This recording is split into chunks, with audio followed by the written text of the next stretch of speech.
Fuji pamer kado ultah transferan Rp100 juta dari sosok dokter.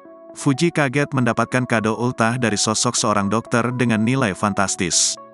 Diketahui Fuji mendapat kado berupa uang Rp100 juta yang ditransfer dari Dr. Oki Pratama.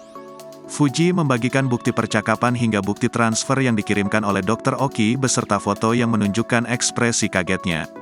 Agar silaturahmi tidak terputus, kado dulu 100, ini mimpi gak sih, kata Fuji. Pada percakapan itu, Dr. Oki meminta nomor rekening Fuji dan mengatakan akan mengirim kado berupa uang yang ia transfer.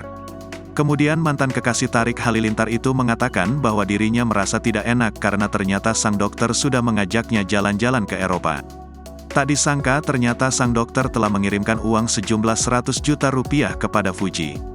Fuji yang kaget langsung menyampaikan rasa sungkannya. Ia bahkan mengatakan bila uang sebanyak itu bisa untuk DP rumah hingga membeli mobil bekas. Sang dokter dengan baik hati mengatakan bahwa kado itu adalah suatu bentuk rezeki untuk Fuji.